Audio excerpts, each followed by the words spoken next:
Hey everyone, welcome back to WonderGod. Today we will see second part. Harry Potter was given the divine power of rebirth. Here is short summary. At the end of his life, Headmaster Harry Potter unlocks a divine gift, the power of rebirth.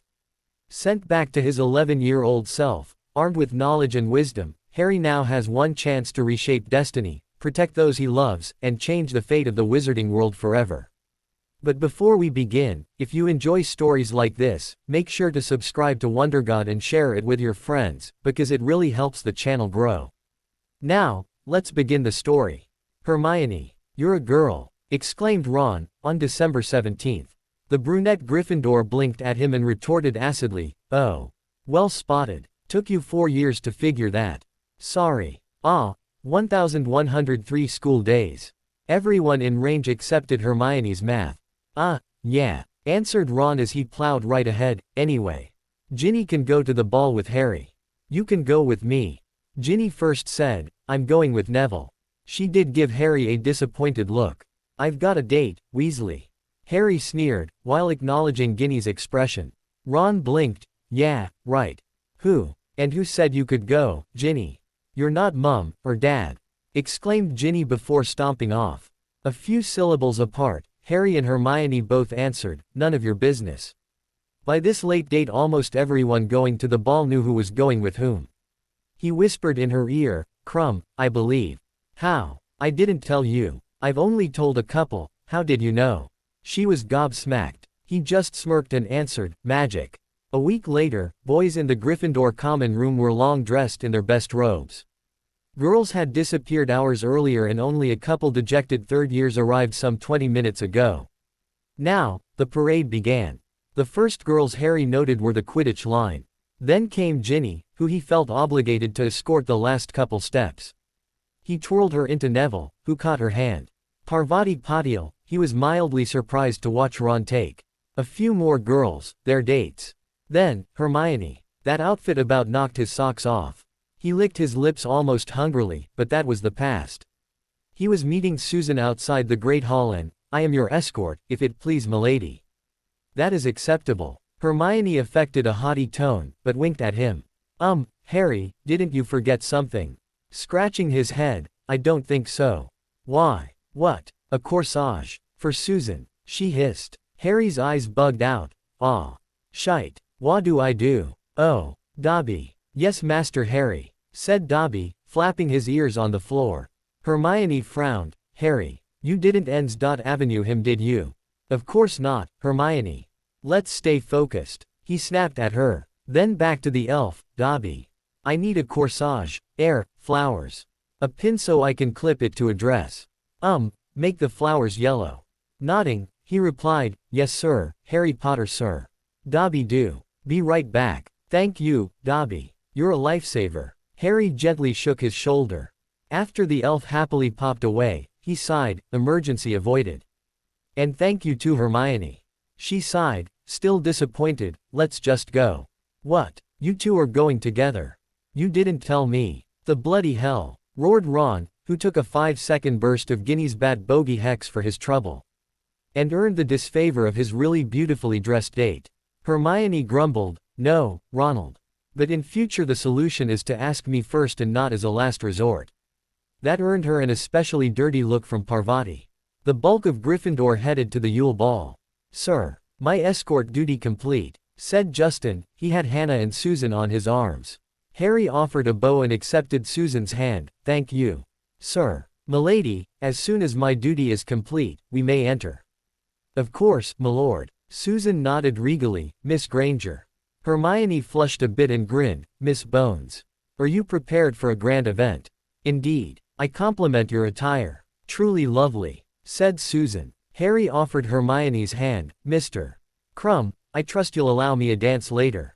Of course, sir. Victor clicked his heels and bowed. I'll be delighted to care for your companion. Susan offered her hand, which was key. Charmed. I hope the bonds of friendship formed here only grow. That from her aunt's quote book. The champions and their dates. Announced Dumbledore is the official host of the ball. And the group of 8 began the first formal dance of the evening.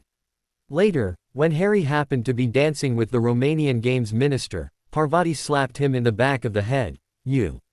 And that bastard. Ruined my night. I demand an apology. I'm sorry, Padma. He deliberately misnamed her. I'm sorry you were dumb enough to come with Ron. Now, excuse me, before you create an international incident. And, when Susan was dancing with him she asked, you didn't want to knock her head off. This was neither the time, nor the place. Said Harry, proud of himself, it would have ruined your night. And mine. She'll find a small, non-poisonous, snake in her bed a couple days from now. No proof I had anything to do with it. Do you know I was forbidden from getting Sally to help me in the next task? Remus told me. Susan considered that. What were his exact words? And when he repeated them, she observed, funny thing, he didn't specifically say no on the third task. Did he? You. Key. Genius. He declared, seizing her shoulders and attacking her lips with his. You're right. All I need is a way to get something I'd truly miss off the bottom of Black Lake. I don't think Sally could help with that anyway. She was surprised. When did you figure it out? Cedric only did a couple days ago. Sue, I like you. I really think I do. He said, suddenly very serious, but, he's still the best suspect in that murder attempt. She leaned fully against him and whispered, you don't really believe that, do you? Sorry. As far as I'm concerned, Harry went on, there's only you, Hannah, Justin and Ernie. There's no one giving Cedric an alibi who even your aunt says is credible. If she clears him, I'll accept it, but, don't expect that I'll suddenly get all buddy-buddy with him. Susan nodded into his chest, okay. Why don't we take a walk? Outside. Stebbins. Wilhout. Snape bellowed, that'll be 50 points from Hufflepuff and Ravenclaw. On hearing that, Harry pulled Susan back around a pillar. The pair hid there as the Durmstrang headmaster approached. He whipped out his invisibility cloak without a second thought and tossed it over them both. No time for this foolishness, Severus. Karkaroff rushed over, growling. Mine is getting darker. I know yours must be, too. All the signs are there. He is definitely going to rise again. We're all going to have to decide. Snape glared at him, you've already made your choice, Igor.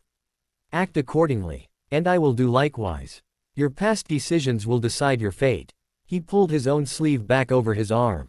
You saw it? Asked Harry, when they were back among the crowd of teenage ball-goers. He yanked the cloak off them and concealed it in his robes within a breath. Susan nodded, the dark mark. It was his mark. Auntie told me about it from the war. Every time there was a murder or torture by Death Eaters, it'd appear in the sky over the place and be there for hours after. Must have been horrible. I'll bet Madame Bones would appreciate knowing that marked Death Eaters are walking around Hogwarts. He told her, wrapping his arms around her shoulders protectively. The music ended. Hermione approached Ron and incidentally Harry. The night was over and she was ecstatic. Victor was amazing. Such a gentleman. I don't think I've ever met anyone like him. She gushed. Bloody traitor you are, growled Ron, angrily, dating the enemy. Hermione went to fury in a fraction of a second, honestly. Ronald, you're trying to ruin everything. I don't need your kind of support, Ron. Harry grumbled, all I care about is surviving this stupid contest. If I could pay my way out, I would in a heartbeat. Oh, and by the way, you'd best tell your date it's not my fault you acted like a git tonight. If she comes at me again, we'll be having words. Sorry for that, Sue. Shall I escort you? The pretty redhead nodded, please. Good night Hermione. She explicitly ignored the male redhead. P.S. Sorry. Harry apologized near the Hufflepuff common room. Hi Blaze, how was your night? The Slytherin chuckled, not nearly as exciting as yours, Potter. Don't know if it's me, or Hannah, but we're just a lot more boring than you. Honestly, I prefer it that way. Bones, you're pretty adventurous for a puff. Good luck with Harry here. I think you'll need it. Bite me Blaze. Harry quipped back. I don't look for trouble. A group of older boys led by the prefect, Truman, appeared. Well, you found it, Potter. She sneered, why don't you bugger off? It wasn't a request. Why don't you make me? Harry retorted, unafraid. Greg Munslow laughed nastily and got in his face. A prefect told you to bugger off, Potter. The reserve keeper pushed him with a finger. Care to try that again? Harry dared him. And halfway through the motion, he grabbed the finger and twisted until everyone heard a sickening crack. Over the shouting, Cedric came on the scene and ordered, "Stop this. I don't want any of this. Harry, I think it wise if you left. Sod off, Diggory." Harry cursed, "I'm not scared of the lotto, you duffers." "There, I agree with Ron. And I won't break a finger. Next time it'll be a back. Or maybe a neck." Now, Professor Sprout was on the scene. "Enough of this. Break it up. If you've turned in, then to bed with you. I think a Gryffindor doesn't need to be in our common room." "Funny, Professor McGonagall allows guests." Harry sneered at the professor, "But then, most of you have been plain nasty all this year. You and Diggory leading the way. See you tomorrow, Sue." "Thanks again." Susan deliberately stopped her date, and at him. "Hey Potter. In case you need a tip," Cedric called out, "take a bath with your egg." Harry glared at him. "Is that the best you can do? After I told you about the dragons? Take your lame clue and stick it. How many ways you think a fourth year knows how to hold his breath underwater for an hour?" Having made his point, he turned his back on the surprised Hufflepuffs and walked away. Somehow, he wasn't surprised when his diary glowed that morning. "Figured I'd let you sleep. Hope you had a good Christmas. Mine, like I mentioned last time, wasn't that great. Mostly my own fault. Didn't tell you this until now, on purpose. How did they decide what to take to the Merpeople village? It's not a what, it's a who. The choice was made at the Yule Ball. Cho Chang for Cedric. Hermione for Victor. Roger Davies was not for Fleur. They had a horrible time. He drooled all over her. Her little sister Gabrielle was picked. For me, it was Ron. We were friends again by then. If you had a bad date, it'll be him. A good date means it'll be her. Throw a kinker at the system, if you like. Send your data running. But she's not in any real danger. Gabby is though. Fleur gets into trouble early on and Vila are natural enemies of Merpeople. She should be your second priority." Chuckling over his older self's evaluation of Fleur's date, Harry was mildly annoyed at his manipulation there. That said, he realized someone was getting picked no matter what. He decided to tell Susan, and saw no reason to even discuss it with his apparently former friend. "Good morning, Professor Dumbledore," said a visitor to the school. Quite popular in his day, but few would know him. The ones that did all had red hair and yelled, "Bill." The headmaster said, "A most acceptable time to welcome a successful pupil." "Hello William. What brings you here?" "Well, some presents for my sister and brothers, of course," he answered, "and then some business with Mr. Potter." "Hiya Sparky." Ginny was in the act of throwing herself at her brother and wrapping her body around his. She seized his face and rather violently at his nose. "Do not use that in public, you jerk," she hissed. "Whatever you say, Sparky," he replied. Then, George, Ron, Fred, Harry, rather gleefully, offered, "He's Fred, he's George." "You're sure?" observed Bill, impressive. "Not many people can do that. Including Weasleys. What's your secret?" Grinning, Harry replied, "It's the pattern of their gray hairs." "What?" The twins both gasped. Ginny and Bill both shook with silent laughter. Ron put a damper on the mood. "Exactly what do you need my brother for, Potter?" he demanded. "Personal business, Ron," answered Harry, to the alarm of some who'd heard it before. And to Ron's predictable question, he answered, "That means it's personal and it's none of your business. Do all the family stuff you want, but you don't need to know what me and Bill do." Dumbledore stood and said, "I believe we should take this into an empty classroom." "I believe I and my headmaster and godfather should," said Harry. "Or, Bill, would you rather have time with your family?" The Cursebreaker did decide to go with his brothers and sister. "Come on, kids. You can show me my old dorm. Is that all right, Professor McGonagall?" "By all means, Mr. Weasley," she said pleasantly. The Whomping Willow ended up being the meeting place of choice. It was outside the school's wards, and up against its trunk, perfectly safe. A couple privacy and repellent wards handled spies. Plus Remus could smell any human. "It cost me GG 20,000 to get a meeting with Nilbog," Bill reported, "and that, only 10 minutes. Could anything really be that important? I'll reimburse you while we're there." Harry shrugged the amount off. "Between you, me and the professors here, it's worth 100 times that. Here's a portkey to Gringotts. Shall we?" Bill was astonished. They were behind the senior services window. Your pardon, Ripjaw. He bowed to his old trainer. I have arranged a meeting with the king. Apparently, the portkey overshot. No human should have one of these. The elder snarled. Harry, quite intimidated by the name and the axe, however, stepped into the goblin's face and whispered, Are you saying your security is weak? Should I take my accounts elsewhere? Along with the Black Estate. I see. Growled the goblin, you will answer to his majesty then. Follow. And once in the throne room, the party encountered a gold room. The walls were gold. The floor and ceiling was gold. The furniture was gold. The throne was a single massive diamond. The goblin monarch wore a simple business suit, except that it was woven gold. Even the guards' weapons were gold. He reported, My lord, these humans have an exclusive access portkey. Of the humans, only Bill managed to affect an air of indifference to the wealth on display. It was awe-inspiring. Sirius and Remus both simply gaped at everything. Harry managed to trip himself up with his own feet. But at least his eyes never left the king, and he spoke as the diary once told him, Nice place you have here, Nilbog. He said, casually, to business, however. Your home is corrupted by the most vile of dark magic. Indeed. Said the king, first, I would see your portkey. He waved his hand to a guard, who nodded at Ripjaw. The shoelace was then passed to the guard, then to a senior official before reaching the king. After examining it, he said, Unauthorized possession of one of these is punishable. Death by slow torture. Both the marauders stepped in front of Harry and bellowed, Over my dead body. Pete Prue ff of per permission, stammered Harry, I is the trail true n name of the king. The weapons withdrew very slightly and he was motioned, Come forward. He whispered in the king's ear. And sighed in relief when Nilbog nodded. The goblin said, Tell me about this dark magic, Harry Potter. Accessing it would require entry into a mid-security vault.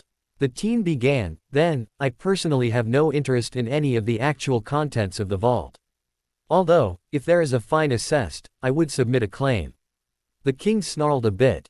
Interestingly, the other goblins relaxed, that would depend on the nature of the offense, value of any cursed object and the net worth of the offender.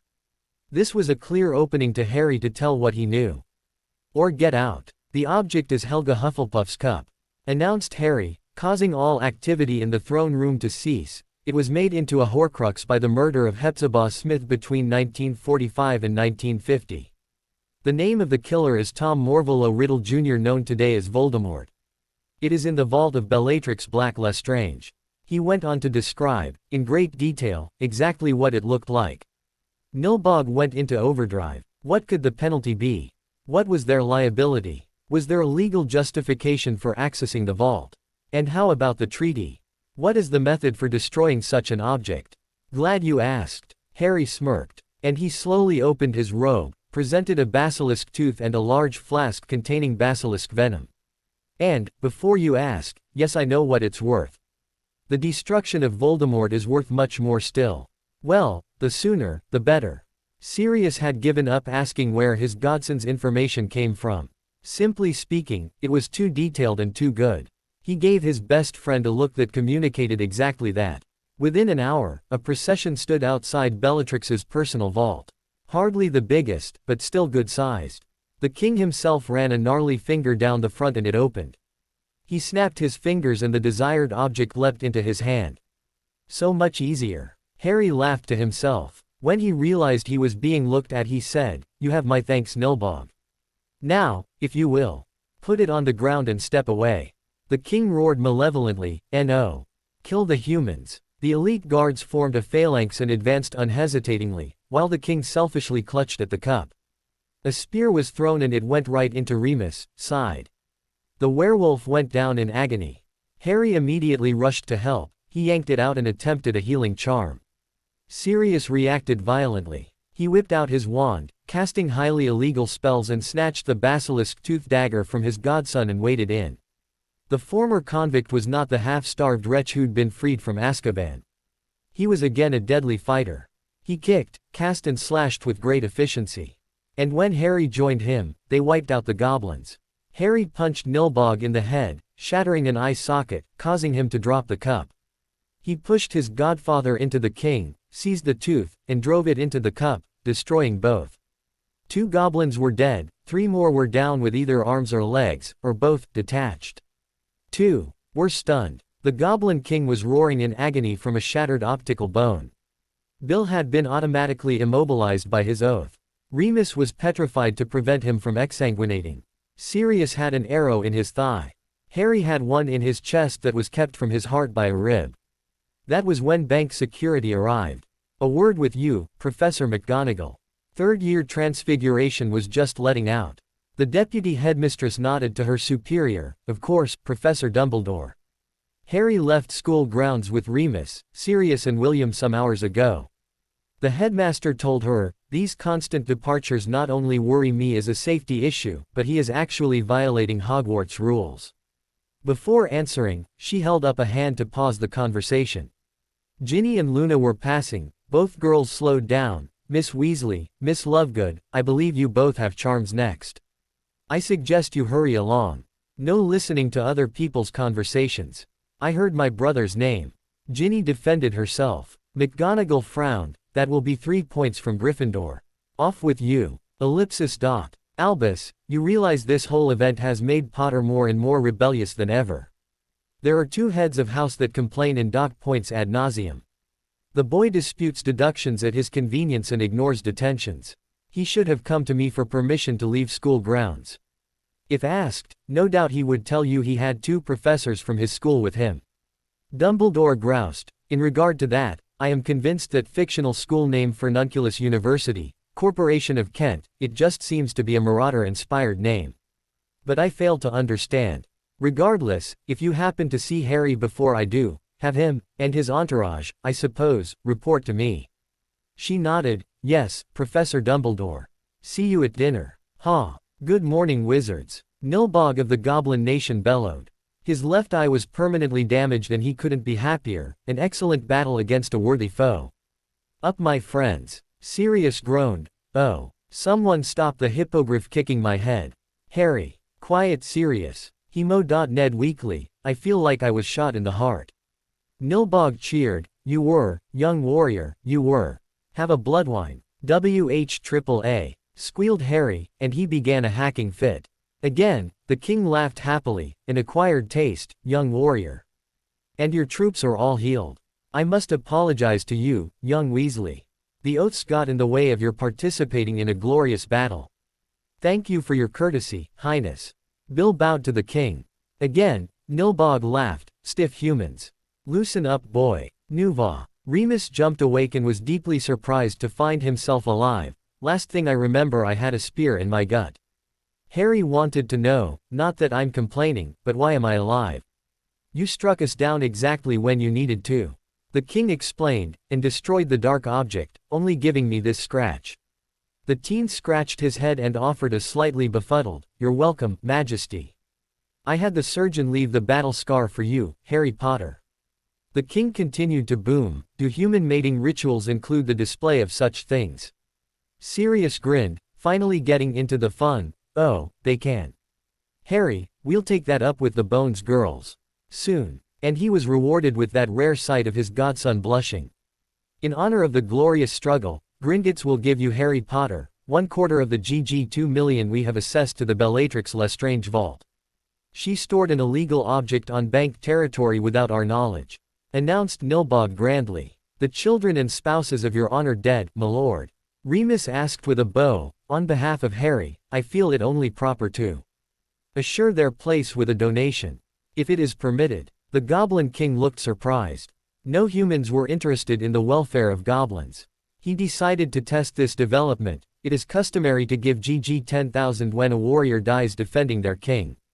I should like to offer GG 100,000 to assist those who died honorably today," said Harry, picking up on the werewolf's suggestion. It was only found money anyway. The king nodded, hiding his expression. "It shall be as you request, young warrior." And apparently, the next goblin custom regarding a fight was to go to the nearest bar. Drink something they called bloodwine. Engage in friendly card games which lead to friendly fistfights. Until the last one is thrown into the street by the outraged bartender. It was 4 days before the groaning foursome returned to Hogwarts holding their pounding heads. And not the least bit cold despite their shredded attire. Sirius Black, what have you done to my student? Potter, what did you do to my son? Master Harry Potter, sir, needs proper clothing. They were verbally assaulted the moment they entered the Great Hall by Molly Weasley, Dobby, and Minerva McGonagall. Bill was over to his mother. Mom, thanks to what Harry had me doing, I got to skip 2 steps in rank. I'll be the lead curse breaker in Mercia. I suppose that is on the other side of the world. Some Merlin-forsaken corner, the Weasley matriarch was on a tear. Bill cut in, no, mother, it's Central England. And who is that vision of loveliness? Fleur Delacour, answered Ron, sourly, right bloody by.ch if ya ask me. Minerva left the castigation of Ron to Molly and repeated her demand, Sirius Black. How dare you show up 4 days late? With my student half dressed. And not at all sober. Got more bloody clothes on than I do. Sirius complained, and stop hollering, my head hurts. Harry was giggling into Remus, elbow, no hangover potion, Minnie. King Nilbog said it's dishonorable. Every moment of pleasure in life must be paid for with an equal measure of pain. Hey. Or some sodding shite. Each eye was rotating in a different direction. He focused on Alistair Moody, well, mostly, and then twirled his head around. Hey, Hetty Dumpy Door. Did you know he's a Death Eater? Yup, use best friend as Bob Barty Crouch Jr. Indadisigaisi. Heyyyyypeeves C. Stop him. Then, the boy who lived slumped face first across his headmaster's lap. Potty calls PVC. The specter appeared and spun around the accused, making him drop his wand. Professor Sinestra stunned him and maintained her wand on target. Dobby snapped his fingers and vanished, taking Harry with him to bed in the Gryffindor Tower. Did you see that scar on Harry Potter's chest? Remilda Vane giggled. To which Demelza Robbins clarified, you mean the one that almost touches his left nipple. You two are way too young. Snarled Ginny, who could only shake her head when they giggled more. What happened to you? Come on, Harry. Up. Neville complained. Harry sat up, then rolled over onto his stomach, bugger off Longbottom. Come on, mate, you've slept 2 days since you got back. He slapped his friend on the foot. And his voice was pitched at just that level to irritate Harry, you're annoying me. And that really hurt. Go away. I can send the twins in. Neville threatened, now, maybe it's the Weasley twins. Or the Creevy twins. Or, possibly, the Pottle twins. That opened his eyes. Colin and Dennis aren't the same age. Pavati still hates me for what Ron did. Fine, I'm awake. It's a long story. I suppose starting it at, what? 4 a.m. is your idea of a good plan. Exercising starts at 5 a.m. answered Neville, unless you want to get flabby. Harry laughed at his friend, slapped up a newt privacy charm and explained, right. There's what I can tell the public, through Luna, there's what I can tell friends, what Remus, Sirius and Bill know, and what I'm telling a few like you. Your word, thanks, Nev. A Death Eater by the name of Bellatrix Lestrange hid a cursed object in her Gringotts vault. The 4 of us helped the goblins find and destroy it. Bellatrix. Grr. A look settled on the shy Gryffindor's face that no one had seen. It was hate. You're involved with her. Shaking his head, Harry replied, no. Well, only indirectly at least. Something in her vault. It was cursed. I can't explain that to you, I really can't, bottom line, I won't. Ever. But when we left, a pretty important goblin was trying to figure out how to take as much from that vault as he could. As a penalty. Bellatrix Lestrange is the, by.ch, who tortured my parents just after you killed you-know-who. Neville's voice was low, dangerous. How much did they take her for? Harry admitted, well, I'm not exactly sure. But, they gave me 500,000 galleons. Do you want it? No. Hell no. Neville was distressed. I wouldn't touch her money if you paid me. Yeah, I know that don't make much sense. Gran would never forgive me, believe me. But if she's hurt, I'm all for it. Great job, Luna, said Harry as she finished running. He paused to add, don't worry about it, you're doing more and more all the time. Anyway, in this case, here's the public story. The 4 of us were helping Gringotts test some new security wards. Yeah, it seems I came. The goblins follow some of the best Hogwarts students and they figured if anyone could break through their security the 4 of us could. So they set up an area for us to go against their magic. Unfortunately, we got hurt and spent a few days in their hospital wing.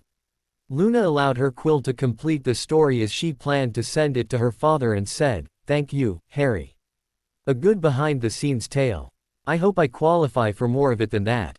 "Indeed you do," Harry answered with a wink, and proceeded to repeat Neville's version. The speculative version published by the Daily Prophet was interesting to read. What he told Dumbledore was pure fiction. Other than the 3 participants, he chose to tell 2 magicals, both of which he trusted to keep their mouths shut.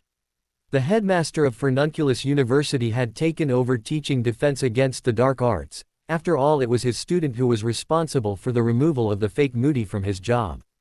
Though almost everyone agreed that he really was quite a good teacher. Dumbledore had been seen less of late. Seems the board of directors wanted an explanation as to how he let a Death Eater teach such an important class. Today, though Severus Snape walked into the Dada classroom, the phony headmaster finds himself indisposed. "You mean my headmaster?" said Harry. Snape sneered. "Silence. As I was saying, today we cover Lethifolds, Heliopaths and Thestrals. Does anyone know anything about any of them?" "Anyone, Potter?" "Thestrals are the creatures who pull our Hogsmeade to Hogwarts carriages," answered Harry. "They are invisible to anyone who hasn't seen death. They're winged horses with leathery skin." The professor glared at him. 10 points from Gryffindor for showing off Potter. "Just like your know-it-all girlfriend." "Don't you mean 10 points to Gryffindor?" Harry countered, for getting something no Slytherin knew. "And 10 points from Slytherin for being a know-it-nothing." It was another public test of wills. Snape pressed on. "Turn to page 219 in your books. You will learn how to detect a Thestral even if you are fortunate enough to be unable to see them. While you will be turning your reports into Lupin, because I gave you the assignment, I will be grading it. And Potter, just being able to see them does not count. Granger, I do not expect to read Paradise Lost. I trust I am clear." "Hey, Sue, wanna take a walk?"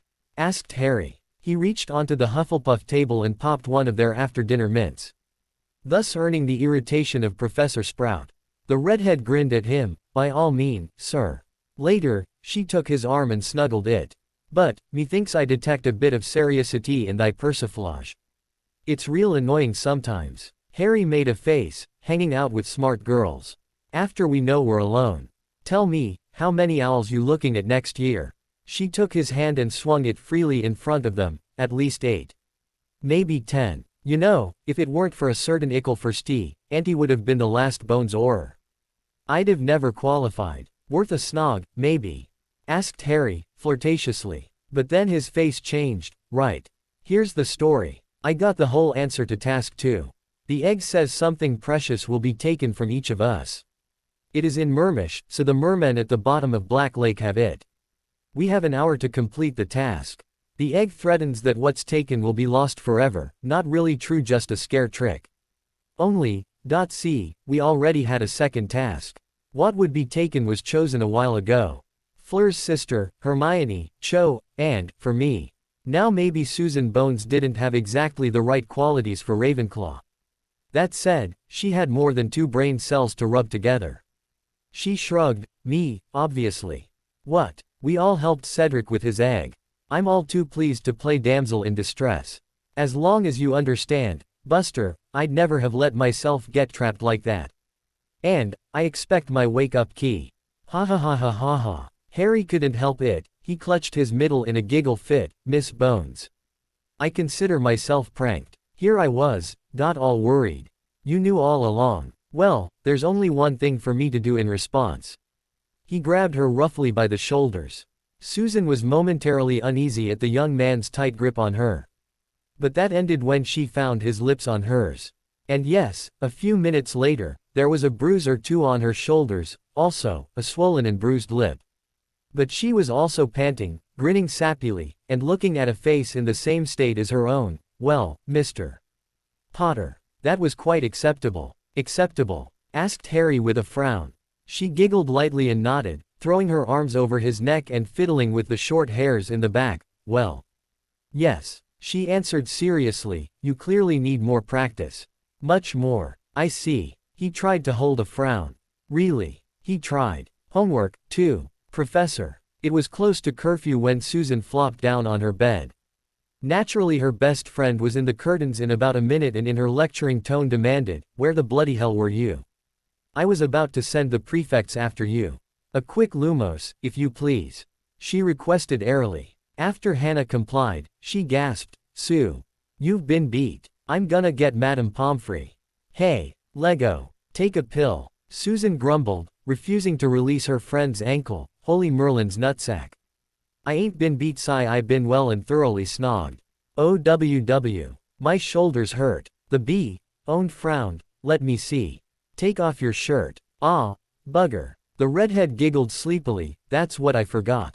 Go away, Hannah. Bedtime." Hannah managed to divest her incooperative friend of sweater and tie. Unbuttoning her shirt was a nuisance. Pulling her shirt down, Hannah inspected, a couple bruises on each shoulder. Nothing big. One's mostly yellow, the other has a bit of black in it. Shaped remarkably like fingers. Boy fingers if I'm not mistaken. And I rarely am. In fact I'd bet a galleon or three they'd match Harry Potter's. "You yenta." Susan scolded her friend, "You cannot possibly tell that from a bruise." Hannah allowed herself to be pushed, giggling, "Well I guess they could be Justin's, except they'd be twice as big.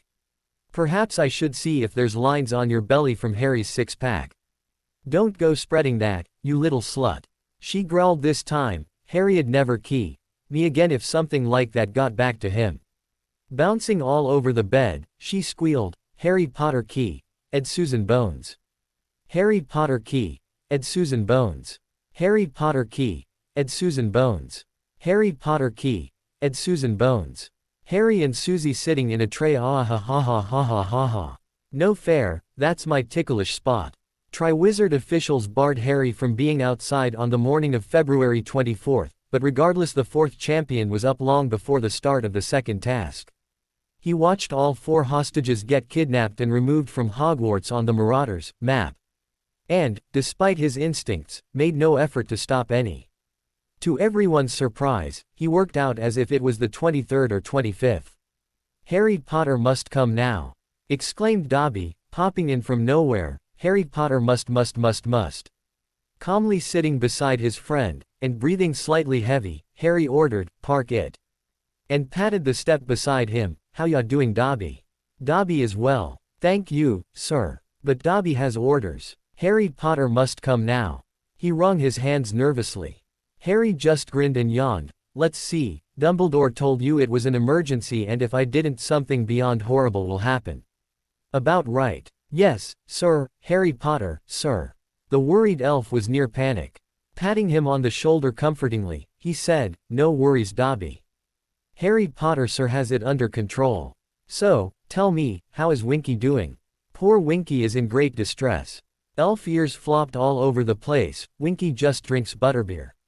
Winky needs a family even worse than Dobby does." Harry grinned. "Well, tell her Harry Potter said to first find Hermione Granger and explain things to her. Maybe Hermione will take her. If not, then find Sirius Black. Tell him Harry Potter said he needs a second elf." "Oh, yes sir. Thank you sir. Harry Potter is the greatest wizard ever. So compassionate, brave." So, he was going on. Blushing Harry replied, "Come on, then. Let's go save Susan and Gabby." "How did Harry Potter know?"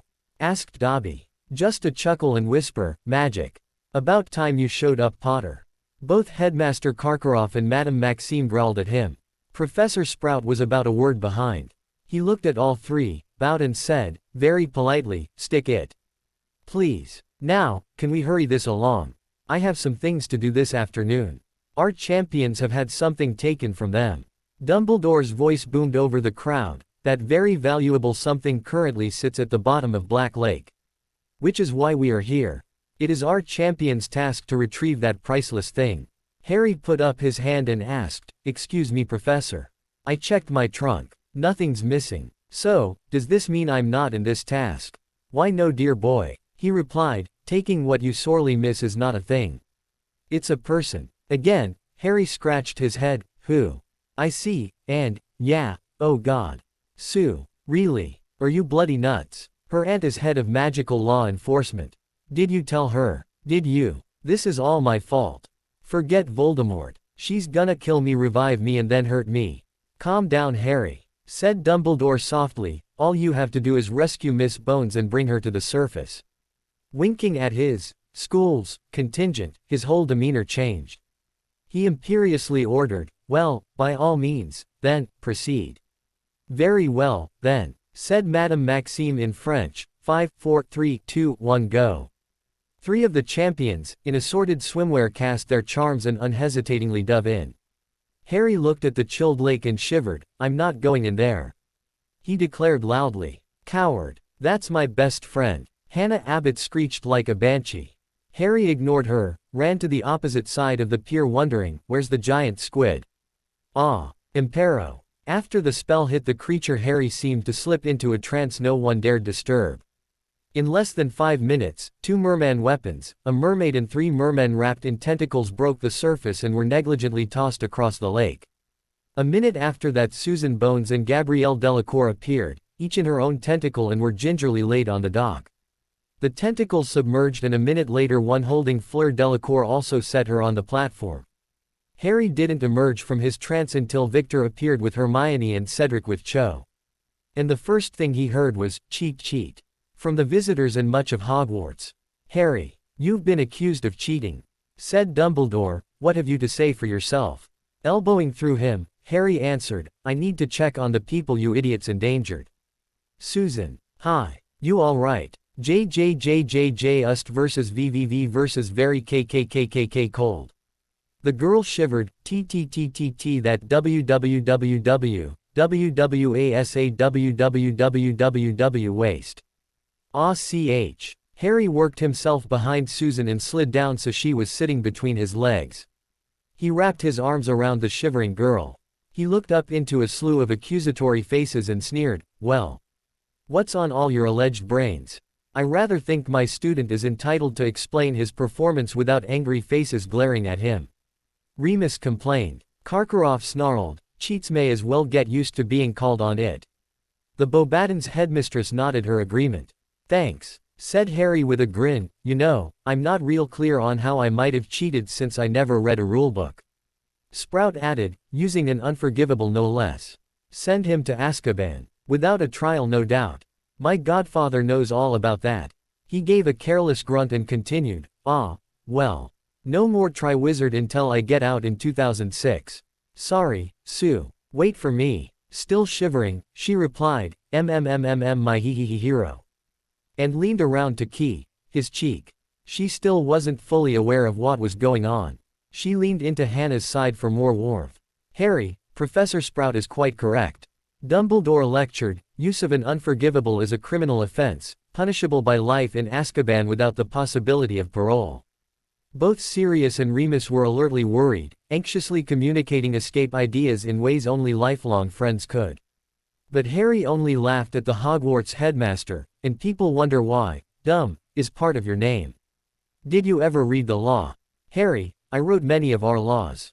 Dumbledore answered. His look promised the snide remark would be addressed later. The teen shrugged, and I quote, the spells Crucio, Avada Kedavra and Imperio are declared unforgivable. The casting, with harmful intent of any unforgivable against a human shall be punishable by life imprisonment, unquote. So, Azkaban. Poof. And he dramatically snapped his fingers, even if they didn't make any noise thanks to being wet. Feel free to confirm my wording. Sirius, who started grinning at his godson's cool, impudent was the only adjective, demeanor, was simply gleeful by the time his explanation was finished. He applauded and belly laughed. He's got you there. Legal technicalities do not interest me. Karkaroff growled angrily, the brat cheated to get in, and he's cheated now. Harry half wiggled from behind Susan, but Remus pushed him back in place. The next time you accuse my student of cheating, Death Eater, I'll eat your face off. There were clear signs of the werewolf in the man. Well, Harry clearly thought this through. Said Sirius between laughs, can't cheat if you don't have a rulebook. Headmasters, I believe you have points to award. Dumbledore was eager. Yes, let us not tarry. Come, colleagues. Let our pupils rest and recover. We have much to discuss.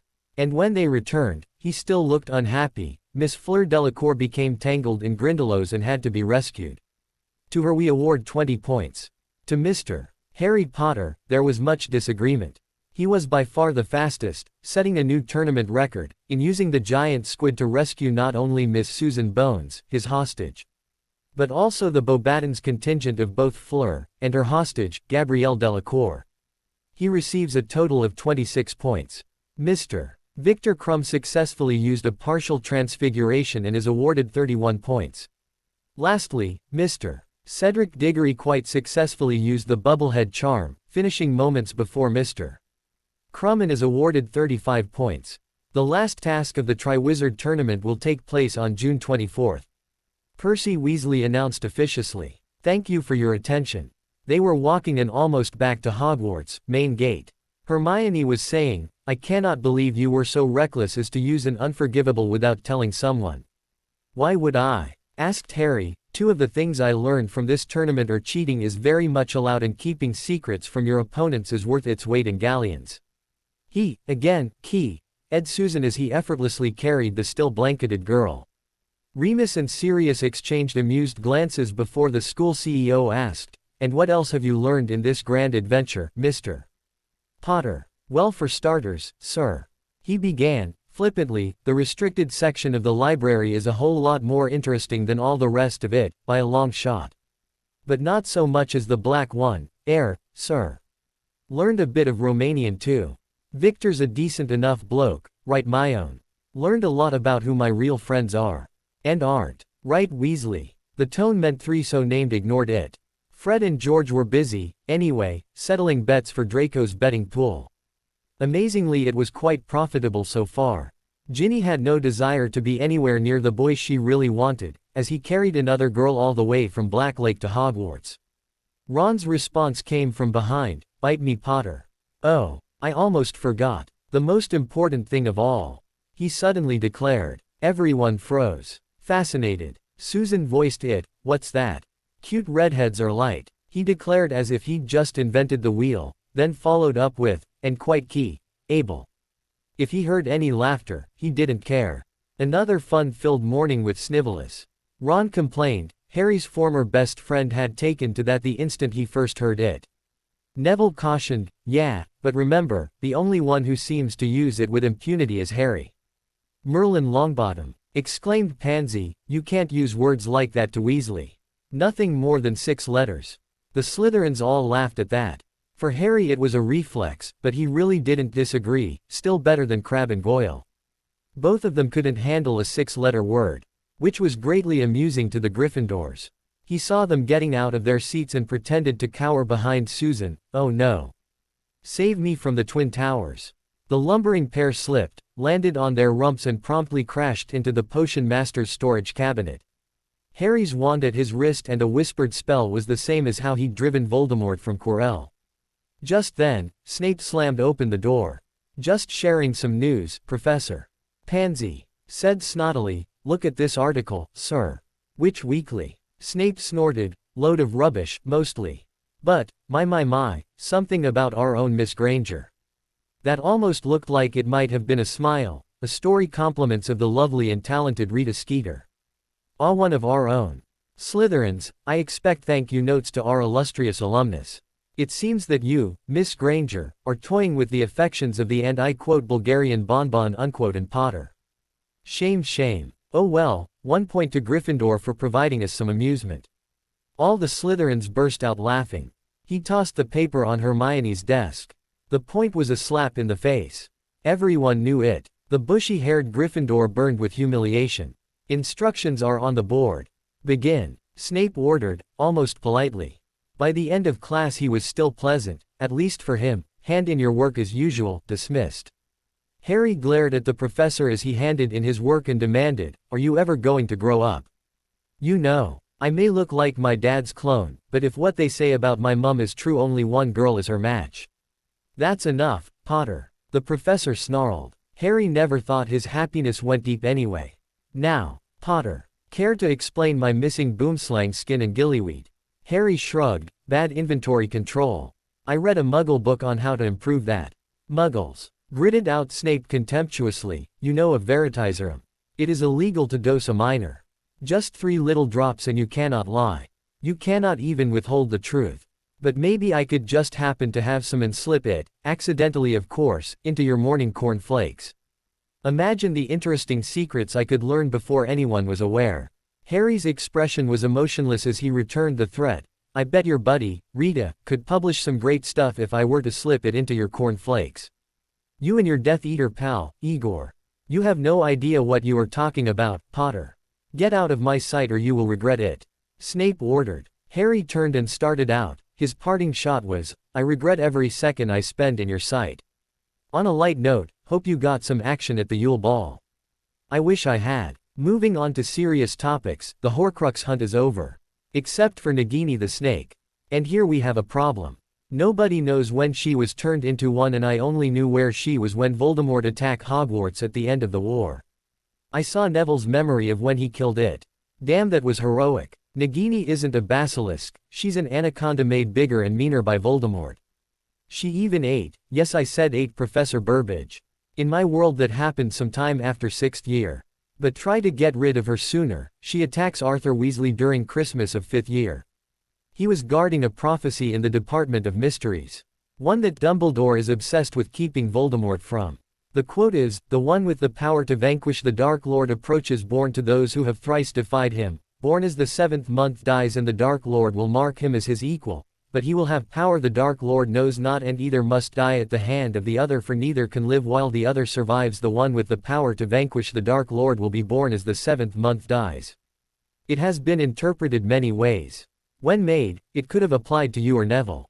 Voldemort learned the first 2 sentences and chose the one most like himself, as the target. Whatever it might actually have meant is irrelevant. Now all that matters is the part that says neither can live while the other survives. In Voldemort's mind, you kill him or he kills you. He murdered Mum and Dad to get to you. Death Eaters tortured Frank and Alice Longbottom because of it. I have 2 pieces of mutually contradictory advice. The war is just getting hot, you can't let up yet. And, take time for your friends. If you only live for war, you'll die, if not literally then inside where it matters. Third task. Nothing really hard about it to be honest. A Blast End Scroot, a Boggart Dementor and an Acromantul are the main opposition. A Sphinx. None of these are anything to be concerned about if you're in the 7th year books. If you've dealt with Barty Jr. then you don't have to deal with an Imperiad Victor trying to crucio you.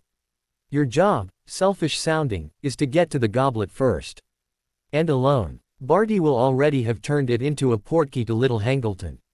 The whole Triwizard tournament has been a setup to bring Voldemort back to life. I landed on a tomb engraved with the name Thomas Riddle, Voldemort's father. The specter that escaped Quirrell went on to possess a baby. A real dark ritual that used a newborn baby and his mother's blood to create a homunculus. Cedric and I both took the portkey. As soon as we arrived, Pettigrew killed Cedric and I was part of the darkest ritual of my life. A potion made from his father's remains, my blood and Pettigrew's hand. Bone of the father, unknowingly given, you will renew your son. Flesh of the servant, willingly given, you will revive your master. Blood of the enemy, forcibly taken, you will resurrect your foe. Stupid old man. It was the first time Harry was legitimately mad at his older self. The whole potion could have been sabotaged by removing Riddle Sr.'s bones, he thought and flung the diary across his dorm room, bloody idiot. As luck would have it, a soaking wet Ron dressed only in a towel, chose that moment to return from his shower. A flying book hit him in the chest and landed at his feet. He picked it up and grinned, "You been carrying this around ever since you got here?" "Here." Harry held up a hand and said casually enough. The clear implication that the redhead boy tossed the blank-seeming book back. Because Harry himself threw his diary, it would not attack whoever happened across it. Unlike the zap Draco Malfoy received years before as a result of snatching it directly from him.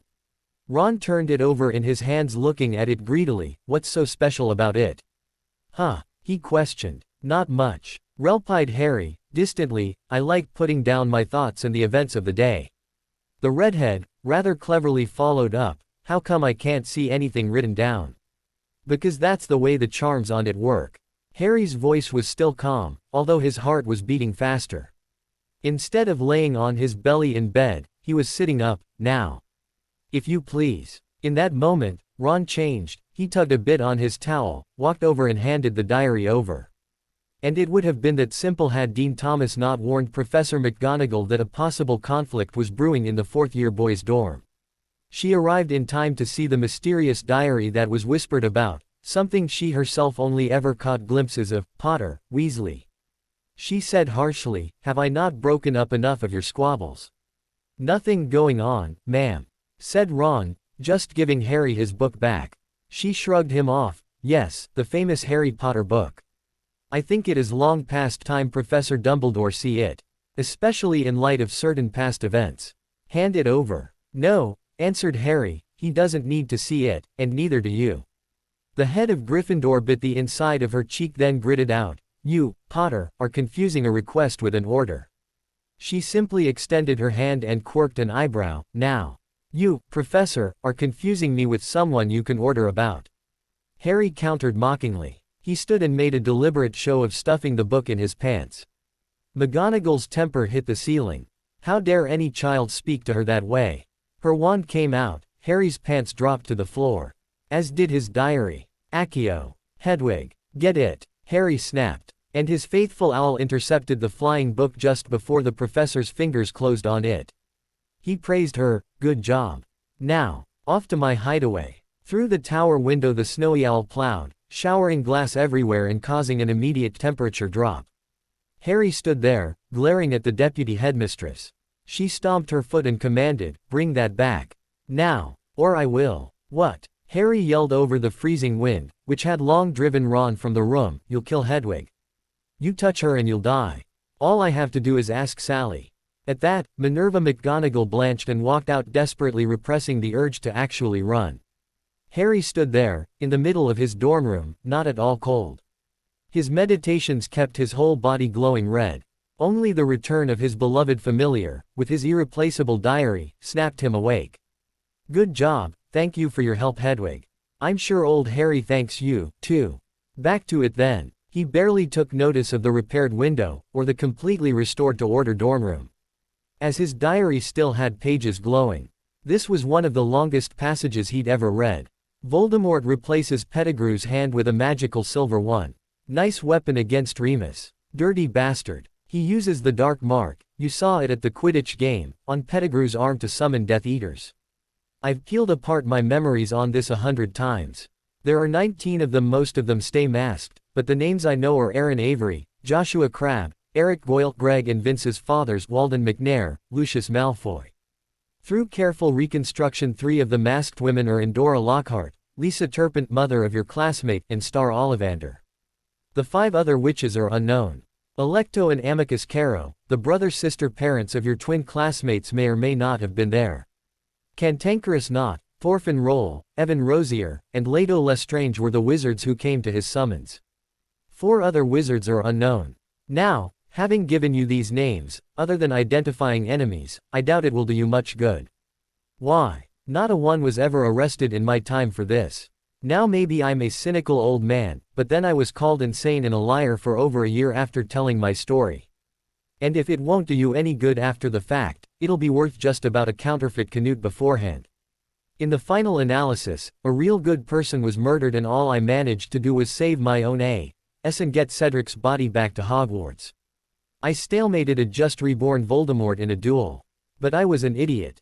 That standing toe-to-toe with your enemy and fighting honorably is a bunch of codswallop. Against any of them there is no such thing as cheating. Anything goes. This is enough until after it's over. This passage will be all you can see until June 26th.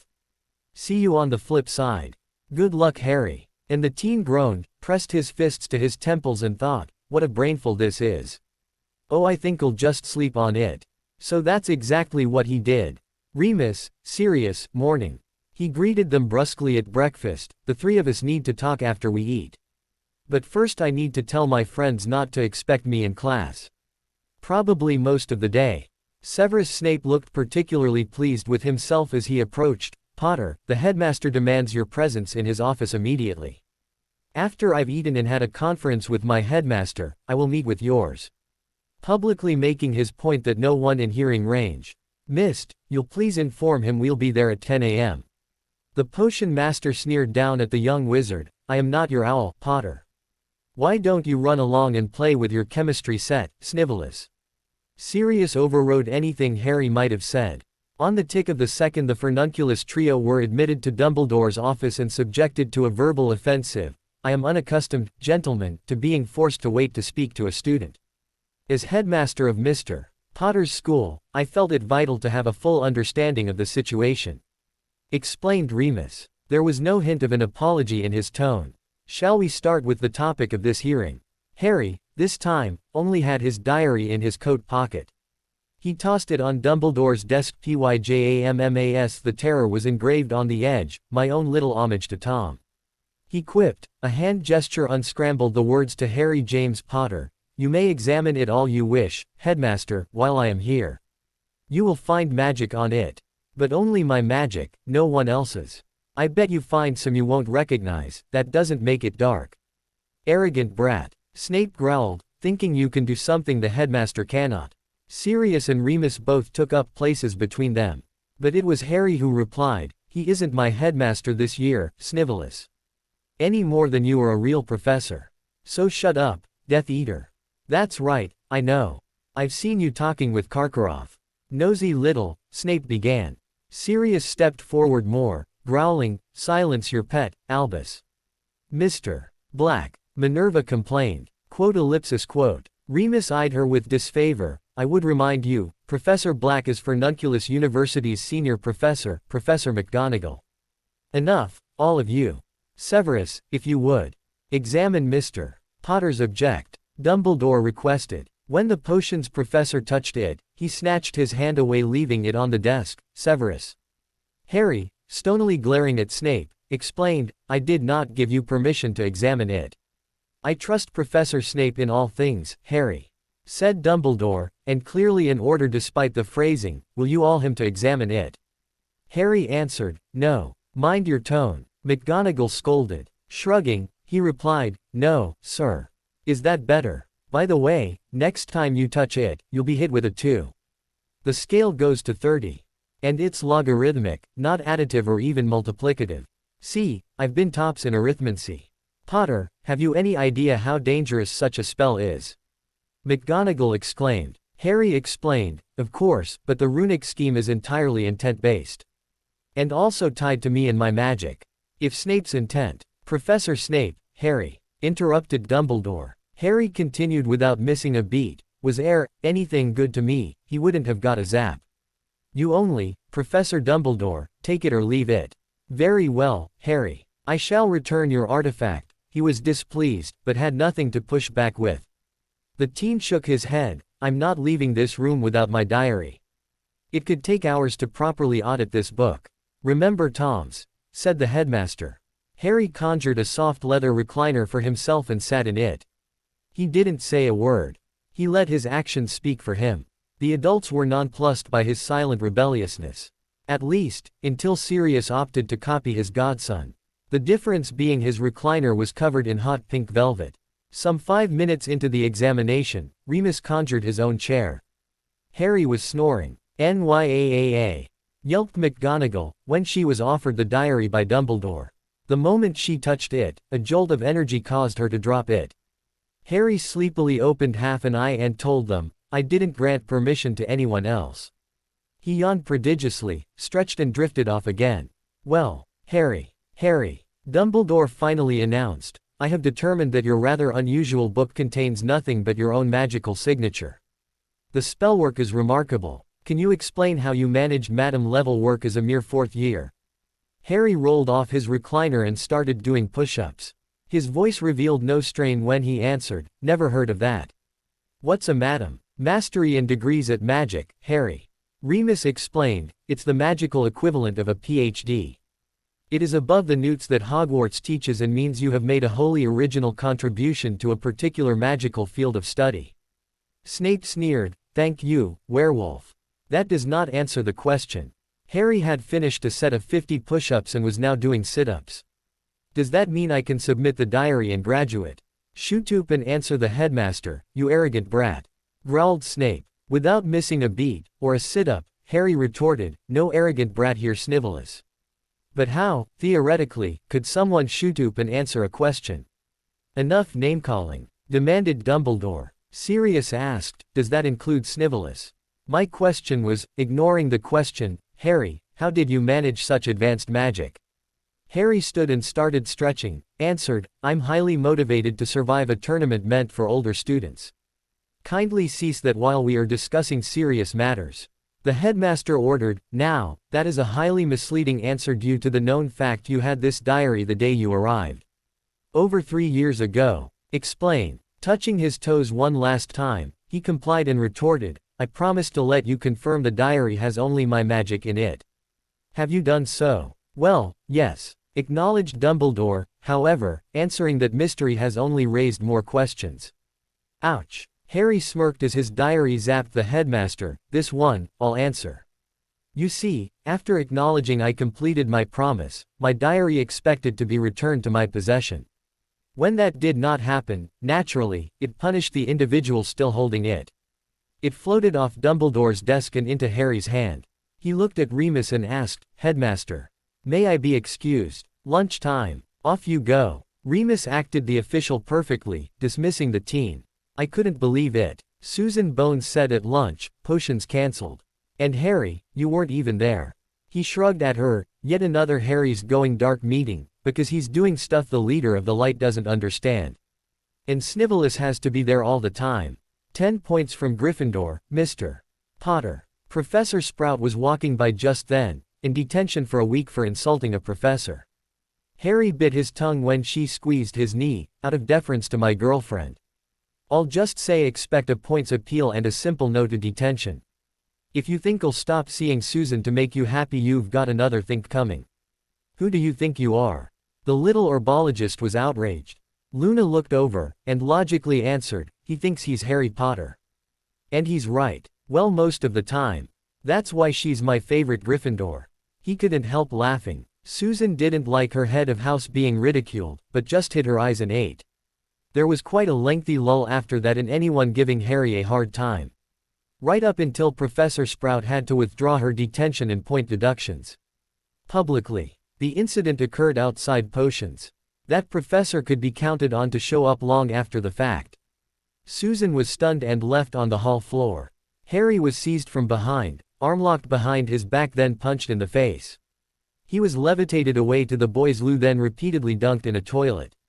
Harry's revenge, this time, was more subtle, and delayed several days. He walked into his next class, late and without explanation. But without a hair must. Without complaint, he served a detention. When it happened, it was completely out of Hogwarts' control. Amelia Bones arrived at dinner. Harry sat silently with Luna, Ginny and Neville at the Gryffindor table. Amelia, welcome to Hogwarts, what can I do for you this chilly evening? Dumbledore cordially greeted the director. She bowed her head and politely replied, thank you, Albus. I believe you know Aurors Tonks and Bell. Of course. He replied, again, is there something Hogwarts can do for you? She nodded, certainly. Would Anthony Rickett, Cedric Diggory, Roger Malone, Pomona Sprout and Heidi McAvoy please stand? Thank you. You are all under arrest. The charges are assault, aggravated assault and attempted murder and conspiracy. Amelia, surely you are aware of the tournament. Dumbledore interjected. She cut him off. Why, yes, especially after I read about my adopted daughter's participation in it. Particularly odd that I was not asked to sign a permission slip to allow my charge to participate.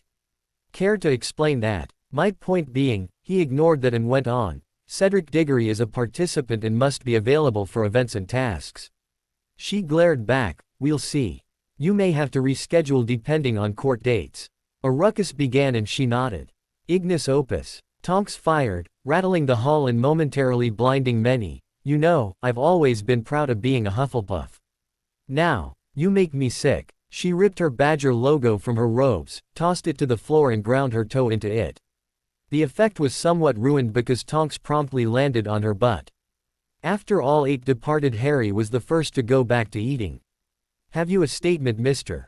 Potter? Luna rushed over. She stuck her thumb under his chin as if it were a microphone. Harry was given a one-liner by Sirius, of course I do, Miss Lovegood. It appears we actually have a Triwizard tournament again. Harry Potter. The headmaster called, is that all you have to say? He scratched his cheek with his wand, then taking Luna's hand to make sure her thumb was still there, asked, "Well, I do wonder, is herbology still on today?" Arrests at Hogwarts. 4 senior Hufflepuff students were taken into custody, along with the head of house, Pomona Sprout.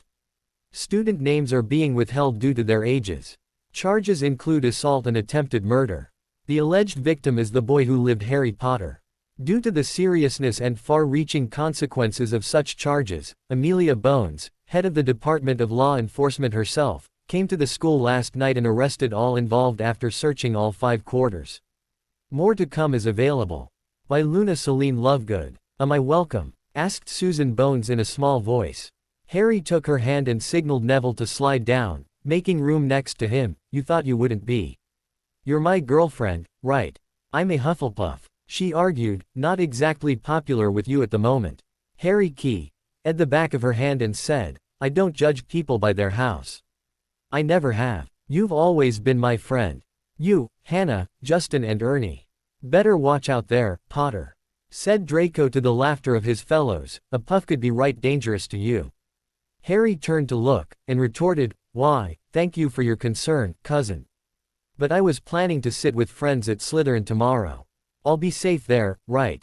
Why do you bait him, Harry?" Hermione complained, "It really serves no purpose." Harry just sighed, "You miss the point. Never give a bully an inch, or he'll take a mile. I promise, I'll stop when he does. But not one insult sooner.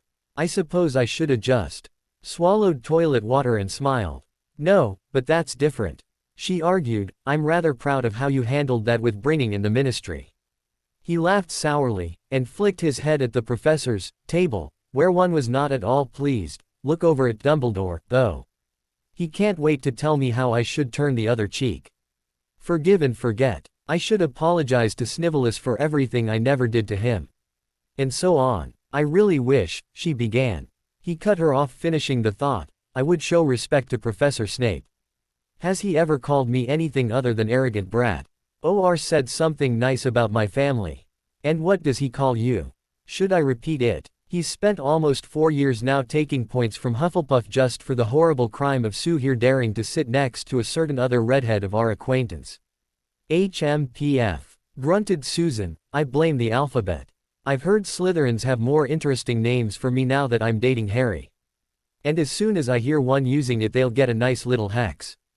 Ginny offered, "I have just the spell for you, too."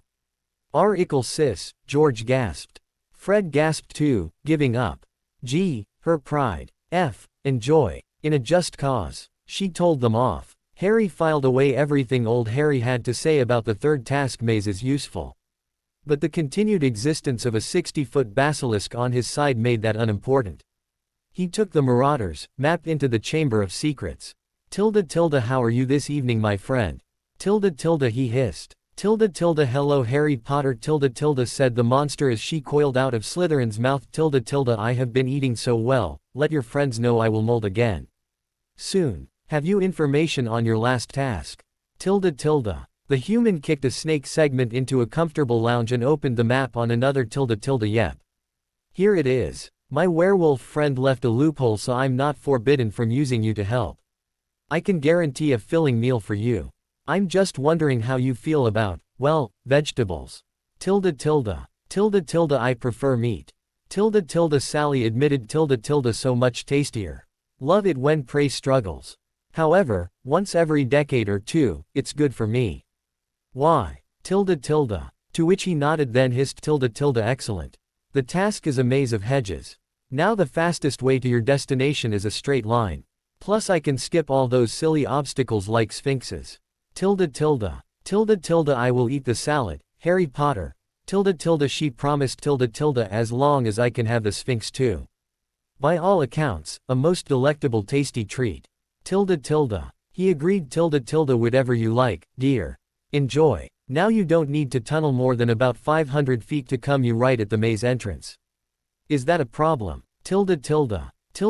Not at all. Tilde, she answered. Tilde, I will appear most dramatically at your hiss. Tilde. Harry was amused. Tilde, scare the pants off the stupid wankers. I love it. And I jump on your head, ride you straight to the center of the maze. Tilde. Don't forget my treat.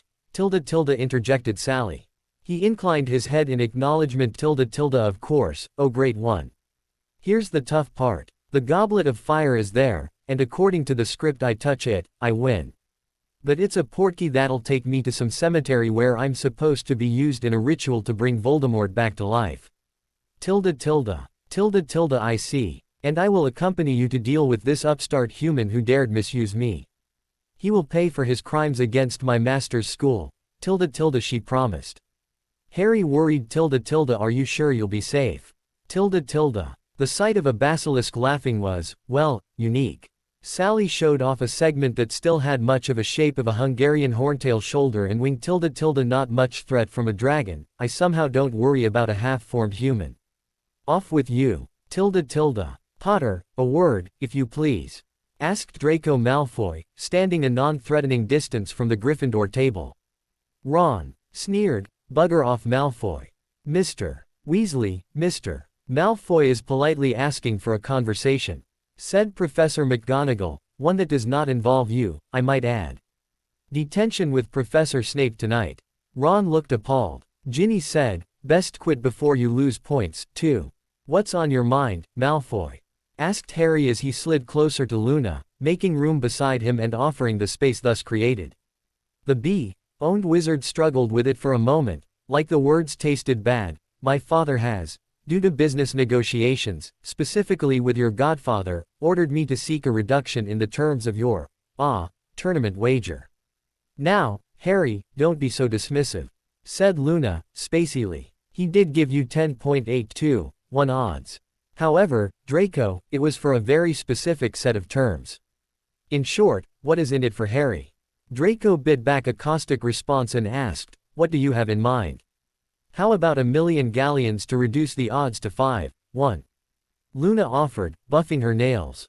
Draco looked insulted, pay 1,000,000 and still be possibly out 13 million. Don't make me laugh. At present, you're risking about 28 million.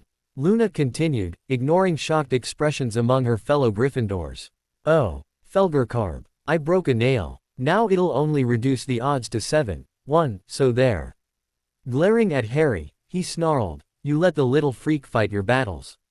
Potter, doing a bloody good job if you ask me. Replied Harry, insulting my business manager, though. Not appreciated, mate. Make it 9-1 odds now.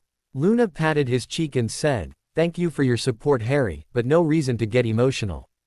Under the circumstances I think you should accept 8-1 odds. However, he will have to pay my 10% commission. I will consult with my father. Please excuse me. Draco gritted out as politely as he could. And left as fast as dignity would permit. Hermione complained, Harry, that's blackmail. Actually, Miss Granger, McGonagall interjected, I would call that a business transaction. Mr. Malfoy wishes to alter the terms of a contract. Mr. Potter is negotiating compensation for agreeing to Mr. Malfoy's changes. I find the negotiating tactics more worthy of Slytherin ideals, but the hat wanted to sort me there, ma'am. Harry commented. Luna smiled up from her seat. I was fated for Ravenclaw, but a traveler changed my fate. Many of the events I foresaw have not occurred, or occurred differently. Some of my other visions will still come true, just at different times, or involve different people. It is remarkable. She looked, just odd. Ari, Avenue a word? Asked Hagrid with a nervous look. He looked at the giant rather blankly. Is this school-related, Professor? No, really, no, he scratched at his beard. Take a moment. Please. In the corridor, he nervously expressed, I was Ronbu the dragon. I never thought de basilisk could need food. Just de circle of life, want it. Harry made a derisive noise. Well, that's nice for Sally.